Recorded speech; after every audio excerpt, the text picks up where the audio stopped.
港打工人嘅飯堂午市套餐48蚊起。大家都知道香港寸金尺土噶啦，香港食個 lunch 咧閒閒地都要50至100蚊左右。咁想慳錢嘅大家咧，究竟去邊度食飯好咧？我今日就有個好介紹，呢度咧我成日都嚟嘅，真係好抵食，仲要好好食。我哋快啲去睇下。嚟到門口已經勁多人咯，好彩應該唔使排隊。我見入邊仲有位，唔該。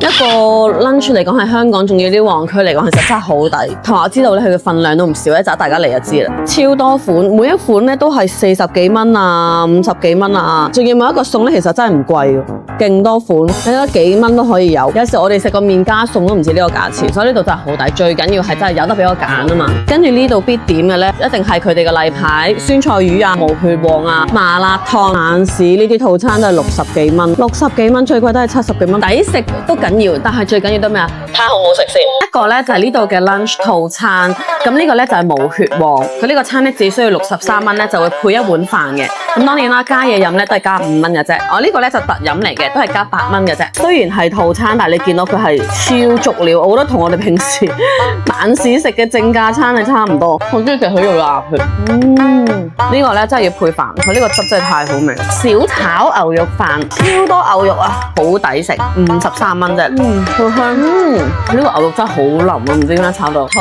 豆絲炒肉絲飯，咁想清啲嘅朋友咧就可以試下呢個啦，好有鑊氣嘅感覺，爽爽地嘅土豆絲。後面我又忍不住點了幾個主菜，嘗一嘗他家的招牌味道。光鍋肥腸，好肥美啊個腸，超香，係咪好彈牙呢個腸？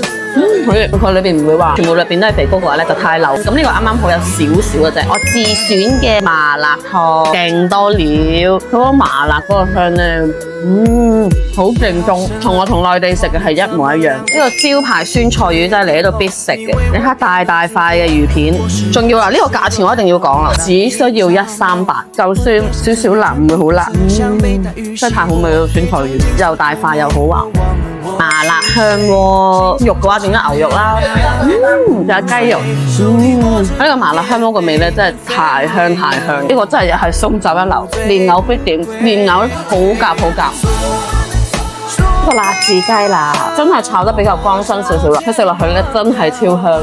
對我嚟講唔算好辣。好，今餐咧我哋就嗌咗3個套餐啦，5個主菜，咁我哋8個人食咧，咁呢度埋單咧800幾蚊，即係人均100蚊左右啦，係超抵食。你都見到啦，就算係套餐呢個份量都係超大，多款嘅菜式有辣有唔辣。咁如果你想慳啲嘅話咧，就嚟食佢哋嘅套餐，就算午市套餐好，晚市套餐又好，都係50蚊至60蚊，大概呢啲數字啫。真係累啲話，50-60塊可以吃到什麼？告訴我，下次見，下集更精彩。